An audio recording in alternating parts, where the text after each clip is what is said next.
Hello and welcome to the birth of a new dimension. My name is Aurora, and today I will be speaking about various topics related to the concept that we are now stepping into a new dimensional realm. When I say birth of a new dimension, I am speaking about a new world that is the end result of combining what were two worlds that were previously separated, and it was an artificial separation. So, brief pause. So if you were a part of my Galactic History webinar, you are aware of the reason for that artificial separation. If you didn't have a chance to catch the webinar, I will give you some backstory now, and I really recommend that you check out the recorded lessons because I do a 5-month-long presentation of information that culminates in lesson 18, so that's, at the end of the 5 months, in the explanation of the origins of the difficulties on Earth. Basically explaining that the human body, as we currently know it, is a hacked system. Not only your mind, but your body has been changed from its original format. So this idea of hacking is a relatively modern approach to taking technology and twisting it or distorting it from its original purpose. So now I'm getting into it, guys. Your physical body is actually a form of technology. And this is very important because an important distinction to make and an important redirection of one's attitude, because up until this point, many biological-based organisms have been proprietary and judgmental about the use of non-biological technology in order to survive. So I have said in my Galactic History webinar that the hidden player in our cosmic drama is technology. So first of all, how can you access the Galactic History information? I will create a link on the UCY Birth of a New Dimension homepage that goes to my Birth of a New Dimension Facebook page, and the Facebook page goes to the Facebook event that happened several weeks ago, where basically I laid out the whole backstory. So level 1, I have 4 parts, 4 half-hour recorded lessons, but those are my understandings of 3 years ago. And with the lessons that I record, I am always sharing my best present understanding. And this past April, I got a new download and a new perspective on the origin of our difficulties, as I'm describing it. And I realized that the hidden player had been technology, that I had not understood or perceived the totality. In 2013, when I was creating level 1, I perceived what I could from that perspective. And now, years later, I've been able to refine my perspective. And so I have more and better quality information to share. So this broadcast right now is also something of a caveat into the information that we receive through physical beings on the Earth who are representatives of hyperspace consciousness or hyperspace information. I do not call myself a channel, and I am very wary of channeled information because the idea of channeling has at its basis the presumption of the inadequacy of the ego.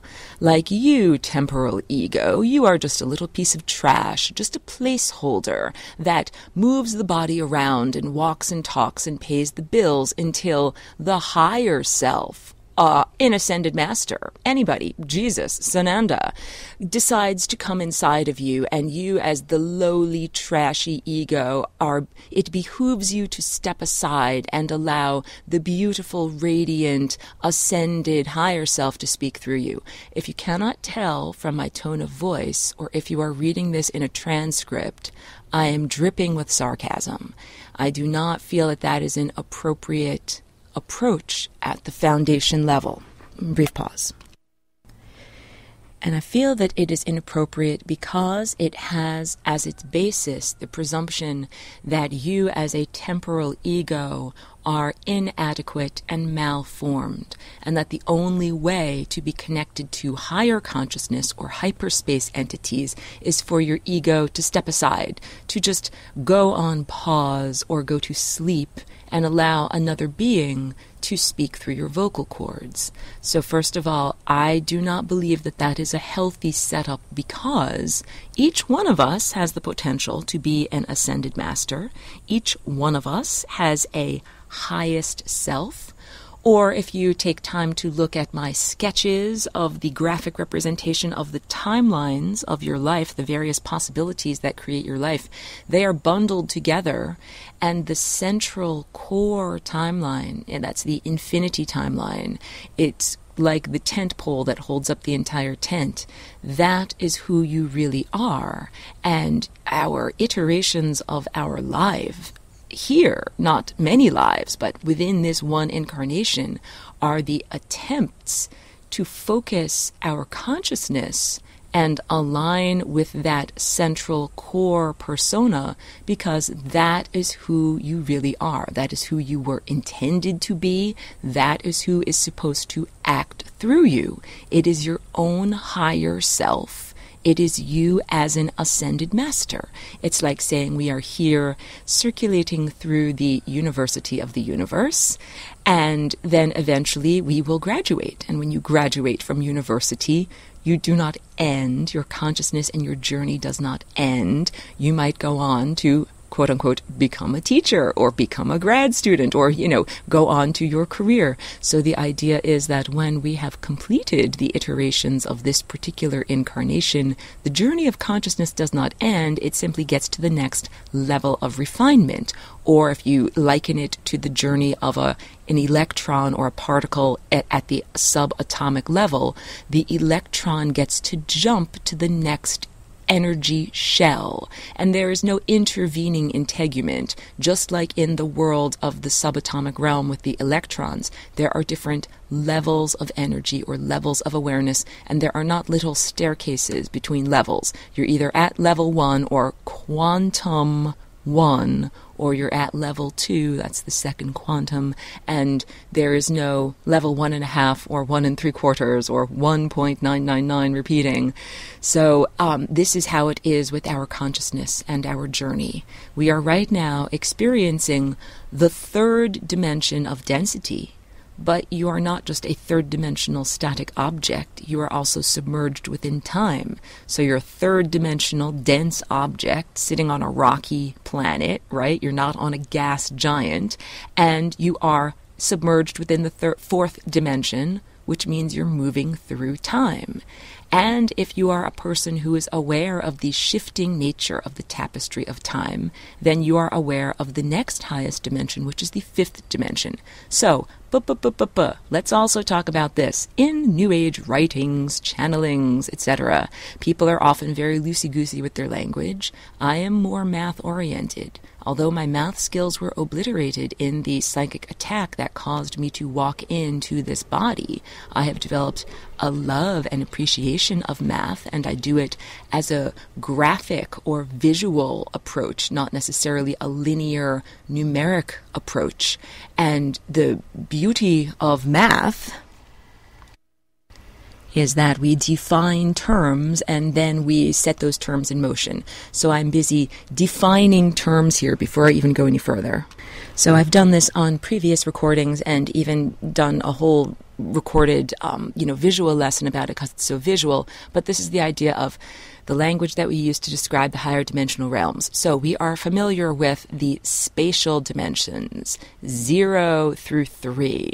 When I speak about the 0th dimension, I am likening it to what science supposes the particle that sprung forward into the Big Bang was. So we're talking about the energetic presence of everything, all consciousness, all desires, all possibilities, all probabilities, all squashed down into one tiny, tiny, dense place. And that's infinity. And it's the 0th dimension because it requires 0 parameters to describe its location. It's like saying, it is the place where everything lives. You can send my mail to infinity. It doesn't require a home address.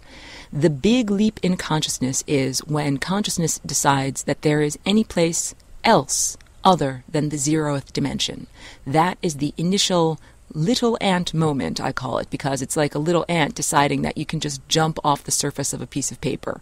Some point had to decide that it was not going to be in the presence of everythingness. It was going to be one step in any direction. And once that little point made that leap, it was possible to connect those 2 points and make a line. Then we have the first dimension.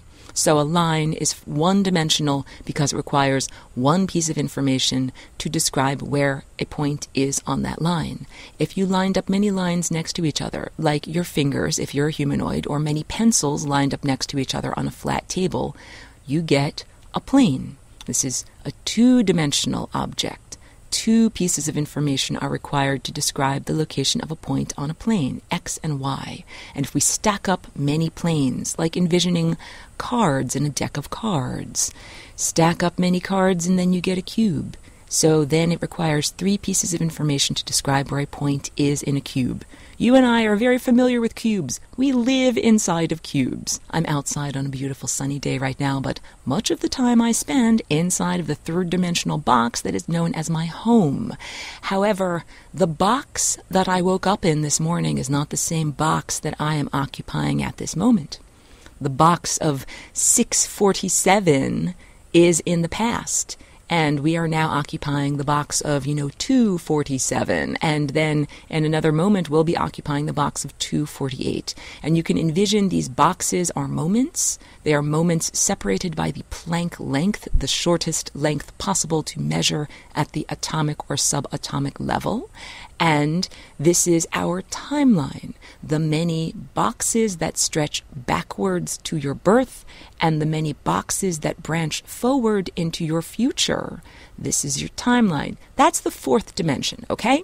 So I'm doing all of this flapping of my moving mouth parts in order to describe something that people are always talking about, the age of Aquarius. And we are moving into the 5th dimension and 5th dimensional beings and above. What are they even talking about? I cannot speak to what they are talking about, but when I am speaking about being a 3rd-dimensional being submerged in the 4th dimension, I am speaking about my present existence. I wear a physical, biological bodysuit, and I am moving through time. And guess what? I'm also connected to my own higher self. And that means that I am also able to achieve the perspective of being above this timeline. Not being submerged within time, having the experience of the events, but being able to get perspective in the same way that if you climb a ship's mast, you can see further out into the distance. And that's why they would put the little crow's nest up there.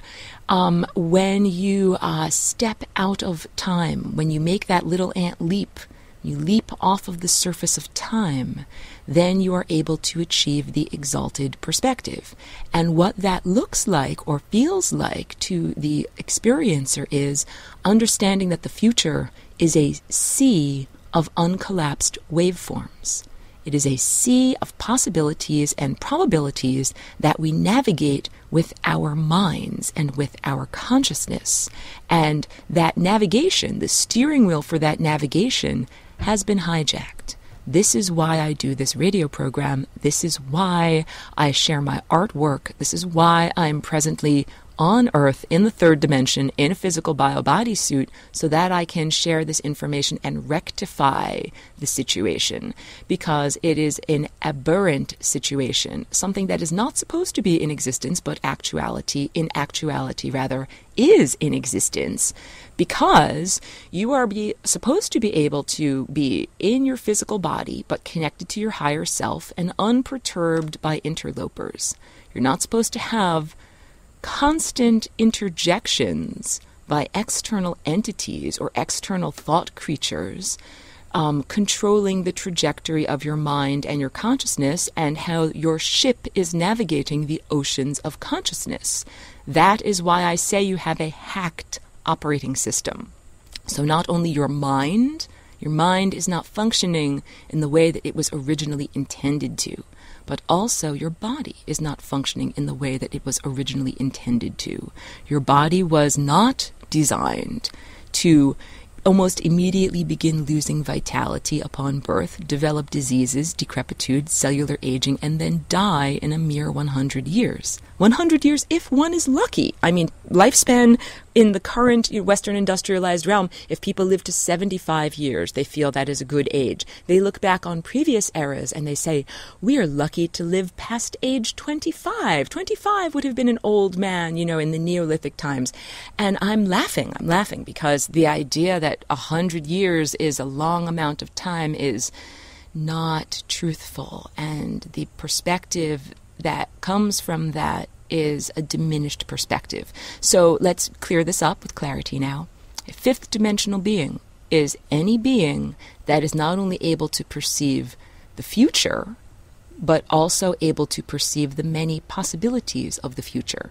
Because if we say time is like a road and you're riding your bicycle down a road, the road is constantly being paved as the tires of your bicycle are moving forward. So the road that is a mile ahead of you hasn't even been created yet. It's a possibility. And in order for it to actually be created, it must be collapsed. The waveform must be collapsed. You must actually be experiencing it. And it is the event horizon of the present moment that leads to your present experience. That is when the waveform actually collapses. So a fifth dimensional being is a time being. Their body is made out of time. They are not submerged in time, but they look at the tapestry of time and they're able to see it as it is being woven and changed and rewoven, because every decision that you make changes the road in front of you. So let's say, we're using a lot of analogies here, you're driving down the road, riding your bicycle, your tires are moving forward, and you're considering when you arrive at your destination what you'll have for lunch. Peanut butter and jelly, or fish, or a hamburger. And as you're mulling over those different possibilities, the road in front of you is changing and morphing. It's not solid pavement. Think of it more as something like a fluid or a gas that is shifting and that is not presently defined. A being who is looking at that changing, shifting mosaic of possibilities is a fifth dimensional being, okay? So we're beginning to define terms. We are beginning to, because we are bringing together the world of spirit and matter. This is what the birth of the new dimension is. People are very afraid of death. People are very afraid of the death of the old dimension, the death of the old paradigm or the old contextual framework within which we were submerged. That framework was one of an artificial barrier between the interior realm, quote-unquote, interior, of your thoughts, emotions, energy, the purely quantum realm, the realm of wavelengths that have not yet been collapsed into a physical reality, and contrast that with the quote-unquote outside realm, the realm of all of the events that you experience, the sensorium of your five senses, the physical realm of physics as it was described by Sir Isaac Newton. This is where we get physics from.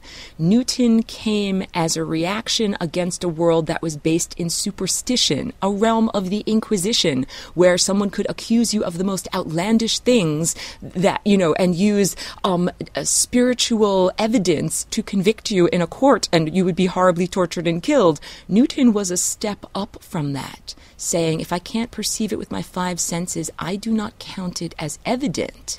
However, that locked us into a different type of prison, a prison of perception. And now it is time for us to exit that prison of perception. It is basically of rational, objective materialism, that if you only believe in the world that you can perceive with your five senses and what your mind is telling you about that world, you are extremely limited because you are a full spectrum human. This is why I call my class Lessons for Full Spectrum Humans.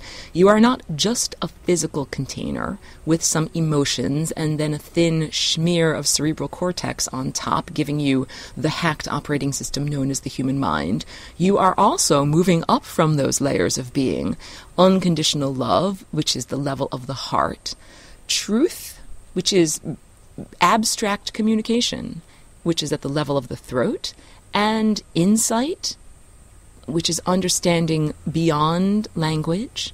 And you are also the connection to the divine, which is the very topmost chakra within the octave that we would describe as the human octave or the human realm, because once we jump up from there, we enter into the next quantum, the next energy shell, where you go when you graduate from the university that you are presently enrolled within.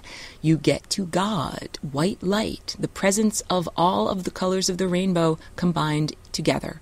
So the colors of the rainbow are comprised of a color recipe. The proportions are based upon the wavelengths and relative frequencies, and this is all based upon a harmonic pattern. I have been painting this harmonic pattern and perceiving it visually. It is also evident in the realm of music. And so now I'm learning it as music for a very, well, and this has to do with what my human filter is. My human filter is very visually based and very visually strong and had a lot of training in the visual arts and not that much training in music and listening and oral information and training in music. So it has taken me many years to be able to understand and perceive the harmonic structure that I've been seeing and painting and sculpting, to perceive it in the structure of music and understand it as the tones of the musical scale. But basically what I am saying here is that these are the patterns of consciousness and energy as it flows through the cosmos. When I use the word cosmos, I am very impeccable and intentional with my language choices. I am not saying universe, uni meaning one. I am saying cosmos because I'm speaking about the totality, the bundle of timelines, of possibilities and probabilities, which comprises the totality of everything that can exist. So I am not a channel, and I do not recommend that you all be channels, because I want each one of us to be a container and a conduit for our own highest version of ourselves. This is the idea that here within this refinery of consciousness, within each lifetime, much like the brilliant comedic movie Groundhog's Day, which if you haven't seen it, run out and see it right now with giant GMO-free popcorn, the main character is forced to relive the same day over and over, but the whole time whenever he dies at the end of the day, he returns to consciousness and to life, but luckily he's able to remember what's going on. Because he is able to have continuity of consciousness, he is able to grow and learn from his mistakes. This is what each one of us is doing within one lifetime. So I'm not even speaking about consciousness learning and growing between various human incarnations. I am talking about the trajectory of consciousness within a lifetime. So if you envision your consciousness as being shaped like a vortex, like a like a funnel or a tornado, but with the skinny part facing upwards, or, as I said earlier, a circus tent. The tent pole of the circus tent is the core of who you are. It's your persona when you are connected to the divine. It is yourself as an ascended master. If you're like an arrow of consciousness, when you are not aligned with that central core, if you are pointing in a slightly different direction, first of all, you're pointing at the membrane, which creates the boundaries of what is your life versus what is not your life. And second of all, that is the membrane of death. And third of all, if you're heading towards the membrane of death, your trajectory will result in the end of your consciousness. And each one of us was actually designed to enter the physical realm, have experiences while being connected to higher consciousness, and then return to the source, bringing back with us all of that wonderful nutrition, all of the experiences that we had here in the third dimension. This is our purpose. We are here to gather nutrition. And nutrition is not just in the form of food. It is in the form of life experiences. We have to eat our food in order to have our life experiences, in order to make our body processes go. However, this is not the original design and intention of this physical body. We were originally designed to be like clean furnaces. We were not designed to be combustion engines that put food into our cauldrons of our bellies and essentially burn it. We were designed to ingest sunlight or starlight directly through our brow chakra and our crown chakra. This is our connection to the source and higher consciousness, and not to have to eat physical objects. It is only because we have been artificially severed and diminished in our contact with the source that we have had to turn to the intermediaries of plants and animals in order to get our nutrition. And let me do, as a brief aside, the understanding that chlorophyll is a form of spiritualized technology. When we left the source, we left with all of the items that we would need in order to support us in our journey. We took that little ant step from the 0th dimension into the first dimension. And when we did that, we became something that is in existence as opposed to something that is merely a possibility or a probability. And as we became 2-dimensional and then 3-dimensional and then began to move through time, we are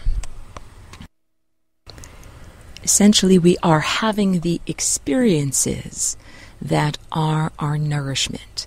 Experiences that we could not have had if we had simply remained as one incredibly dense point of overlapping consciousness in the 0th dimension. It's like saying, Mom, Dad, why are we here? Well, the reason why we're here is because we are learning things that we could not learn if we all stayed at the source. However, leaving the source is like embarking on a journey of consciousness, and something that should be done according to this harmonic pattern of energy as it flows in the universe. This harmonic pattern is like the musical score of the cosmos. It tells the musicians when to play and when to rest. Yes, what's going on in the cosmos is highly organized. It is directed by intelligence. It's a pattern, and it's a pattern that exists for a reason, because when you go against this pattern, life is not sustained. That's like saying humans experience physical death when their pattern of their energy system and their chakras is no longer conforming to the harmonic pattern of consciousness in the universe. You're dead when your body is still evident, you still have a red chakra, but none of your other chakras are functioning. You don't have emotions, you don't have a mind, you don't have perception, you don't have a connection to consciousness anymore. And that's because your chakras were askew. They were not in alignment with that central tent pole of consciousness. They were slightly out of alignment. So we are going through the refinery of consciousness here in the University of the Universe, learning to keep our chakras in alignment with ourselves as a higher consciousness being or ourselves as an ascended master.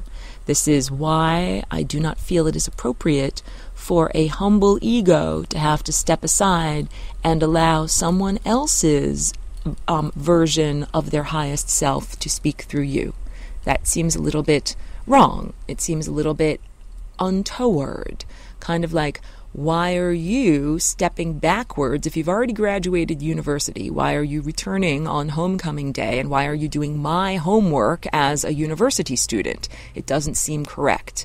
However, imagine yourself as a person who has graduated from university, and now you're a teacher's assistant or a graduate student, and imagine you sending back a message in time. Hey, here's that crucial answer that you needed for that test, or here's that crucial research footnote that you need to write a great paper.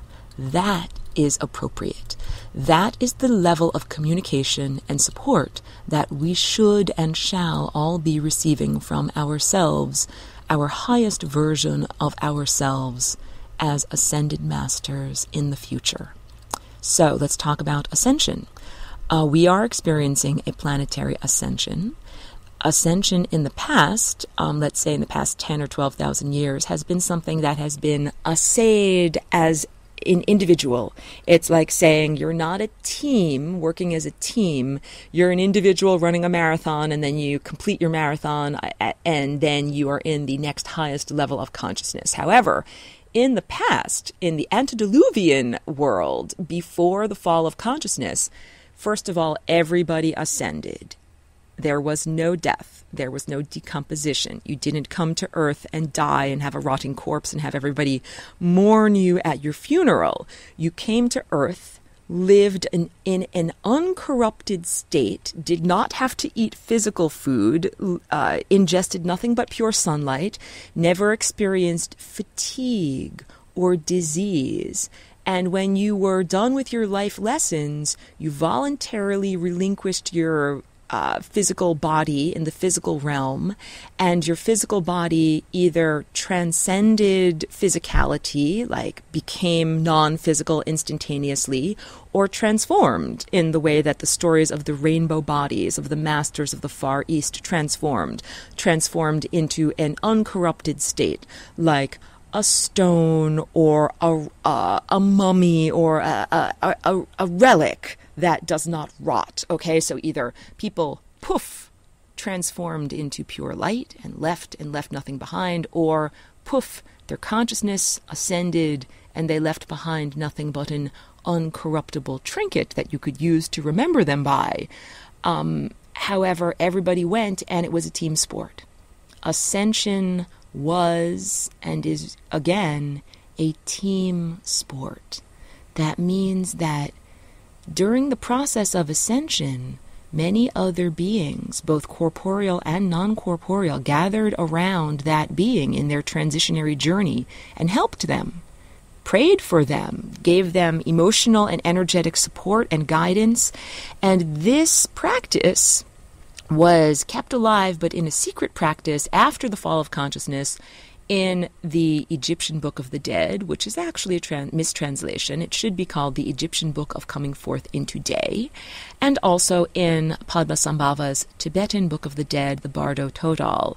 So both of these are ancient ritual scriptures that were intended to be pronounced or performed over the remains of the deceased so that they can effectively navigate the afterlife and enter into the next quantum level of consciousness. It's the understanding that when you exit the body, there is a science, a procedure that one may observe and that one can fine-tune in order to control the trajectory of consciousness. So we are here in this University of the Universe, refining our consciousness and learning how to control our consciousness trajectory so that when we exit this level, we enter into the sea of consciousness, we are able to effectively control our trajectory.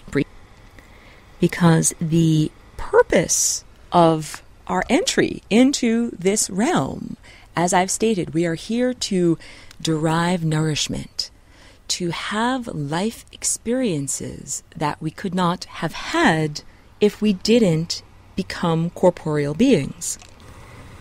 The nourishment comes with us, even if the physical substances that we eat here do not come with us. So let's use as the example my cat.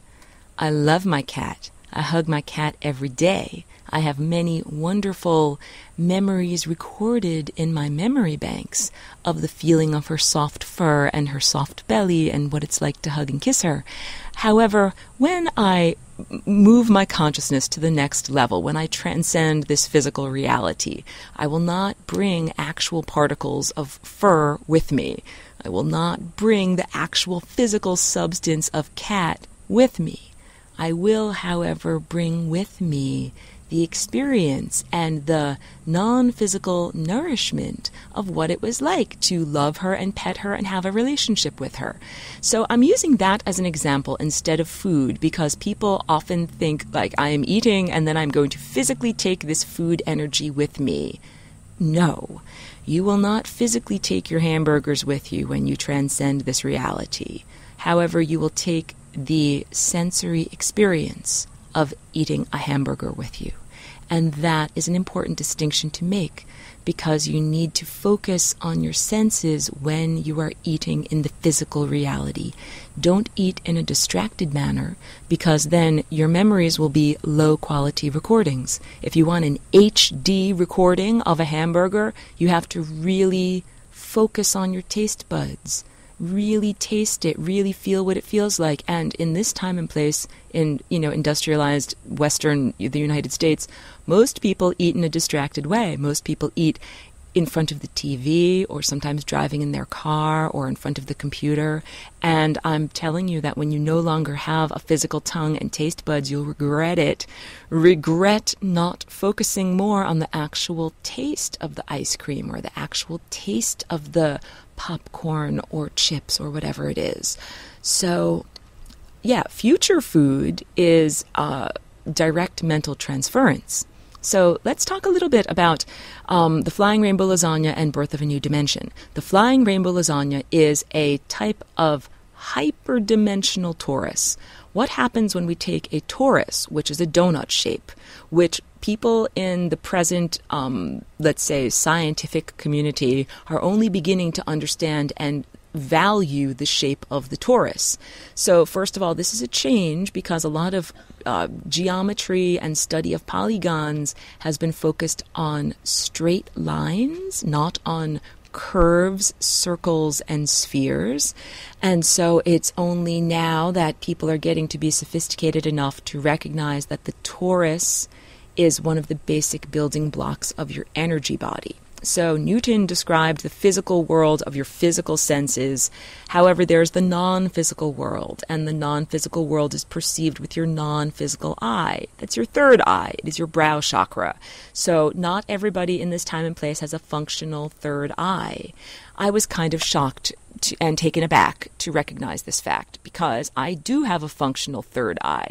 I don't purport to have perfect vision, and I don't purport to see the totality. It's like saying I'm literate. If you are literate, it doesn't mean that you've read every book in existence, and it doesn't mean you can read every language. However, it does mean that you can read what you have studied and that you have access to books that are within your own library. So I am able to perceive with my third eye. And what I perceive, I ask to have access to the information that is most relevant to my personal trajectory. So, for example, I need to know about the health and well-being of my own body much more than I need to know about the health and well-being of someone's body in Africa, because they're not me, and unless I am specifically a surgeon assigned to heal their body, that information isn't going to help me out. So I keep my third eye focused to the information that is most healing, nourishing, and informative to my own life trajectory. And so we're talking about channels versus what I am. I perceive abstract information through my third eye and my connection to the divine. This does not sound like or does not experience like a narrator, a verbalized speaker in my mind saying, this is what the truth is, A plus B equals C. It's not like that at all. I experience a flash of energy, which is like a download, and most of the time it happens when I am in solar communion, so when I am focusing my third eye on the sun. Oftentimes it is accompanied by dazzling visual imagery and by a numinous feeling, indescribable but highly perceptible feeling of my non-physical senses. It's very different than reading a book. When I'm reading a book, that's an intellectual exercise, and I'm also ingesting food secondhand. Someone else had the insight, and then they described it with words, and then I ate their words, and I got their insight. What I described to you in my experience is direct insight. So I was rather shocked and taken aback when I was speaking to someone on Facebook recently. I said, why do you believe in this claptrap? I was speaking about one of these, bloggers of channelers. They pop up all the time. No offense to anyone who is a channeler, but I am extremely skeptical of anyone who pops up with no credibility, no backstory, and says, hi, I'm new, listen to me and everything I say to you, and all of these unsubstantiated claims as if they are the gospel truth. Highly suspicious of anyone because everybody has an agenda and because it is so easy to hijack the perception in the non-physical realms, unless you're perceiving on an abstract level. And when I say that, that's like looking at energy. Not looking at energy and then interpreting it through your anthropomorphic or human-shaped filter. If we look at energy, we say particle A interacted with particle B, and this was the end result. If we anthropomorphize the experience, we say person A punched person B in the face, and the end result was a broken nose. That is a very different level of seeing and a different level of interpretation and judgment and distortion. I attempt to keep my seeing at the non-anthropomorphic level, at the level of pure abstraction. That's why when you look at my artwork, mostly what you will see is abstraction. You will see polygons and shapes and lines and forms, and sometimes you will see that being related to the humanoid, anthropomorphic, one head, two arms, two legs form that we're familiar with, but that's pretty much the extent of representational objects in my art, and that's because I attempt and endeavor to keep my seeing at the level of abstraction, because that is closer to empirical truth, closer to the undistorted broadcast of the source. We cannot healthfully plug directly into source because you'd get fried. It's like plugging your toaster directly into the power station without any diminishing of the power. We have to step down the energy as it exits the source, because if we connected directly to it with our limited human neurology and biology, it would overwhelm. So it is necessary to have intermediaries. And when I do my solar downloads, mostly I use trees as an intermediary. So I filter the sunlight through the branches of trees, do it early in the day or late in the day when the sunlight is not full on and slanting, or if I go to a redwood grove, then I can certainly filter the sunlight so that it's not coming through too forcefully. But this is what we do. We gentle the abstract energy so that it comes inside of us and gives us the correct insight as opposed to overwhelming. And what would overwhelming be like? It would be like when people have had spontaneous awakenings of their kundalini. Kundalini is the Far Eastern vocabulary word for when your energy rises up your spine from the reservoir that is at your red or base of your spine chakra all the way up to your crown or the top of your head chakra and blasts through all of your chakras in between and connects you to the divine. If a person has not cultivated themselves and they have a spontaneous awakening of their kundalini, it can be very challenging, because it means that it forces you to clean up a lot of inner garbage that you might not have been prepared to deal with. Kind of like if there's a stream bed that has been dry for many years and there's boulders and rocks and moss and all sorts of things that are in the stream bed, and then all of a sudden there's a flash flood that sends rivers of water going through the stream bed. It's going to forcefully remove those blockages, but it might be very uncomfortable. It's not exactly the gentle flow of the daily river, like a meditation that washes away blockages very gently. So the spontaneous kundalini is not necessarily something to be desired. It is much better to say, it's like spontaneous kundalini arising is like if you've never trained your body, but you have to run a marathon. You can do it. You can survive it, but it's so much better to take time to train for it beforehand. This is the training that we are experiencing here in the University of the Universe as we undergo our daily iterations and learn how to refine and refocus our consciousness. But I'm not forgetting, I want to speak about Flying Rainbow Lasagna and combining the two previously separated realms. So the Flying Rainbow Lasagna is a hyperdimensional or higher dimensional version of the torus or the donut shape. Each one of our chakras, or the non-physical energy field that surrounds and interpenetrates your cellular body, is shaped like not one but actually two toruses or tori. So a torus is shaped like an inner tube, and if you can imagine two inner tubes at 90-degree angles, that's the shape of your torus. Tori, chakras, and they are spinning. They are constantly in motion. And if we then take that spinning chakra shape and place it in a higher dimensional state, we achieve the Flying Rainbow Lasagna. This is the next leap into the next higher dimension. And the Flying Rainbow Lasagna is significant because it allows us to combine the energy of quote-unquote the inside and quote-unquote the outside. So if you look at the shape of a torus, it is essentially like a balloon that has been pinched in the middle. In topology, which is the study of surfaces, one simple way to learn about a shape is we say, well, what would that shape be like if we just attached an air compressor to it and inflated it? And if you took like the shape of your human body and you just added air to it and inflated it, eventually what you'd end up with is a donut. Your alimentary tract, the where you swallow food and where food comes out, that would be the donut hole. That's the central portion of the torus, and all of the flesh of your body would be like the donut. Earth's magnetosphere is shaped like a donut. All of this in order to describe that there is a distinction made between inside versus outside. It's hollow, all right?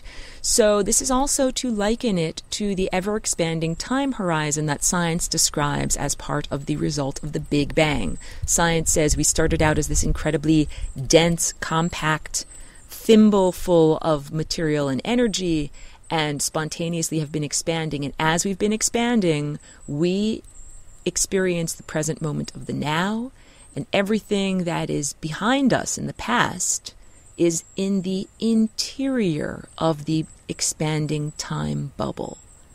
As we go closer and closer to the inside of the bubble, we get closer and closer to that original moment of the Big Bang. And science does not recognize anything outside of the expanding time horizon. It can extrapolate and imagine that that would be the realm of the future, but it does not even recognize that that realm exists. And clearly, according to this model, science cannot allow the inside of the bubble to talk with the outside of the bubble. Can't cut the fabric of space and time. You occupy the ever-expanding surface, and you're like a little ant walking on the inside, and you can't talk with a little ant that's walking on the outside. The Flying Rainbow Lasagna causes the torus to vibrate up and down so fast that the inside and the outside membranes can now speak and communicate, but not because we cut the membrane, simply because we vibrated it in a higher reality. What this means is that we can now have the past and the future be communicative. Also matters in terms of your personal life experience.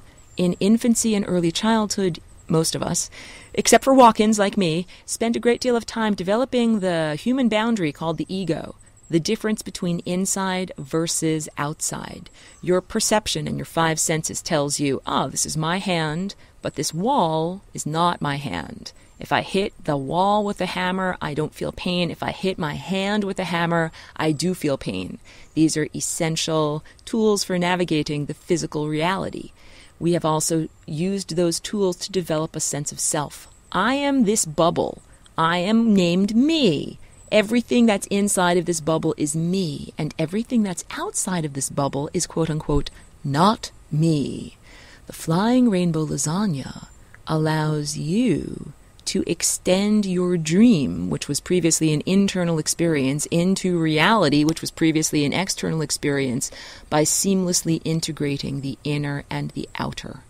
So this is like saying your mind and your thoughts and your dreams, which used to be your private utterances not connected to the outer world, are now communications that connect to and affect and change the outer world. This is you becoming an artist of reality. This is each one of us becoming a powerful co-creator or divine manifester of reality. So the death or the end of the old paradigm is an end to the reality of artificial separation. The two realms that were artificially separated by what was a mental program. When people take psychedelics, these are boundary-dissolving substances. They return to that numinous state of connected consciousness that they had in infancy and early childhood before the installation of the hacked operating system known as the human mind. When people achieve those states of non-verbal connection, that is your true mind. That is what we were designed to experience. However, I understand if you are saying, but Aurora, it is highly impractical to walk around constantly tripping. Well, I don't know what your experiences of tripping have been like. You're probably right. Taking entheogens has a sense, is a neurological disruption. However, it's a neurological disruption that's necessary so that you can temporarily press pause on the hacked operating system.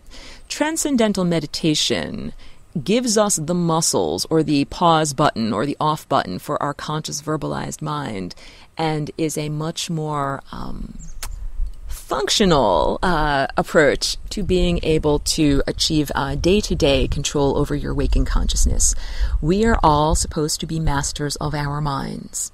This is what it means to achieve ascended mastery. You can be a master and be in the flesh. I am not merely blowing my own horn when I describe myself as a master. That's like saying I have trained for and run a marathon. It means all of the thoughts that are in my mind are there intentionally. And if they're not there intentionally, I look at them like muddy footprints on my floor and I say, who put these footprints here? This is not supposed to be here. Oh, no, this will not do. Time for us to sweep this up. And this is how we are all meant to live. We are meant to live in a state of divine union with higher consciousness, sharing our senses, sharing our experience here in this realm, not merely connecting on our deathbed when we return to Source and saying, you'll never guess where I've been and you'll never guess what I've experienced. Here are the tapes.